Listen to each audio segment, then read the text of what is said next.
Nigel Farage has once again thrown himself into the political spotlight, a figure whose name has become synonymous with disruption and controversy. Known for his unapologetic style and razor-sharp rhetoric, Farage continues to dominate the political landscape in the UK. Whether you see him as a champion of the people or a provocateur, one thing is clear: he knows how to command attention and provoke discussion. Today, he has delivered a bombshell that is already sending shockwaves through social media, news outlets, and the dinner tables of the nation. In his latest televised interview, Farage didn't just deliver commentary, he launched a full-scale assault on the status quo. With allegations of political corruption and hidden agendas, he pulled no punches, shaking the very foundations of public trust. The figures he presented were staggering, and his assertions about the costs of immigration and illegal activity in the UK were nothing short of explosive. Farage's commentary about the state of immigration in relation to the economy was blunt. He argued that most immigrants contribute little to the tax system while draining resources. This perspective may provoke outrage, but it reflects a sentiment that resonates with a significant portion of the population. From the moment Farage took his seat on the panel, the atmosphere shifted. It was charged, electric. Everyone sensed that something monumental was about to unfold. With a confident smirk, he leaned into the microphone and declared, "The truth has been buried for far too long, and I'm here to dig it up." Those words cut through the usual chatter, silencing the room. What followed was a cascade of revelations, accusations, and a confrontation that left his fellow panelists scrambling.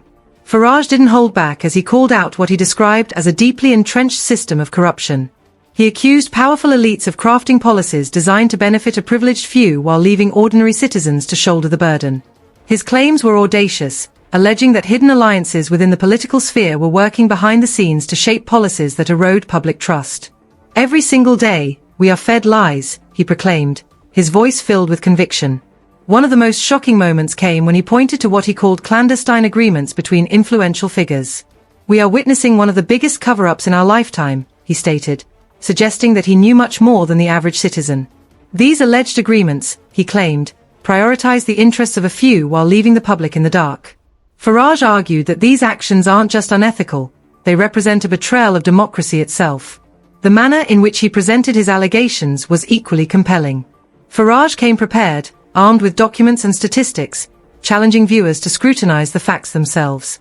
He urged the public to question the narratives they've been fed, emphasizing the importance of accountability. As he stated, "We have a Labour Party that thinks it has already won the election. They're all too similar to the Conservatives in terms of their economic thinking."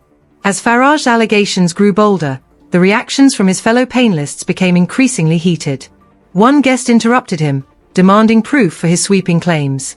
Farage, however, remained unshakable. "The proof is right here," he retorted calmly. "The question is whether you're willing to look at it." This composure under fire heightened the drama, and the exchanges became electrifying. He continued to dismantle criticisms with precision, arguing that the system is rigged in favor of corporate interests over the needs of the people. "If we're going to build a people's army to challenge the establishment, we need to act now," he declared, calling for ordinary citizens to rise up and demand change.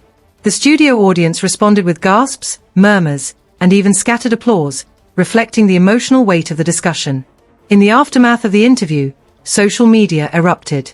Hashtags related to Farage's claims trended on Twitter, Instagram, and Facebook, with video clips of his most dramatic statements going viral. Supporters hailed him as a fearless truth-teller, while critics accused him of fear-mongering. The stark division in reactions only amplified the conversation. Farage's comments have reignited a broader discussion about trust, accountability, and the role of the media in shaping public opinion. Some experts rallied behind his claims, arguing they highlight systemic issues that can no longer be ignored. Others dismissed them as exaggerated, accusing Farage of exploiting public skepticism to further his own agenda. Regardless of where one stands, it's undeniable that Farage has forced people to confront uncomfortable questions about power, privilege, and democracy itself. What truly makes Farage effective is his ability to resonate with ordinary people. He doesn't rely on political jargon or diplomatic language. Instead, he speaks plainly, delivering his messages with a sense of urgency. This connection with the public has made him a powerful force in shaping public opinion, and his latest revelations only add to his legacy. Critically, Farage also took aim at the mainstream media, accusing major outlets of downplaying stories that challenge the status quo. "The media isn't here to inform you, it's here to manipulate you," he asserted.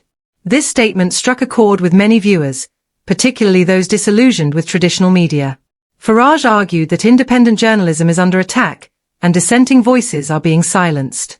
He encouraged viewers to seek the truth for themselves, to dig deeper, and to reject the narratives imposed by those in power. Farage's interview wasn't just a display of defiance, it was a rallying cry. He urged viewers to take a stand against corruption and demand greater transparency from their leaders. "This isn't just my fight, it's our fight," he proclaimed, emphasizing the importance of grassroots movements and encouraging ordinary citizens to challenge policies that prioritize special interests over the public good. As the dust settles, one question looms large: what happens next? Farage has set the stage for a national and global conversation about trust, accountability, and the future of democracy. His audacity has put him at the center of a cultural moment, and his words have ignited a sense of urgency among those who feel disempowered. Nigel Farage is no stranger to controversy, and his latest appearance only cements his role as a provocateur who refuses to be ignored. Whether his claims will withstand scrutiny remains to be seen, but they have already achieved one critical goal: making people pay attention and question the world around them. As we continue to navigate these turbulent times, Farage's voice serves as a reminder of the power of one individual to spark a movement. If you haven't already, subscribe to our channel to stay updated on the latest developments in UK politics and support the ongoing fight for truth. Thank you for being part of our community.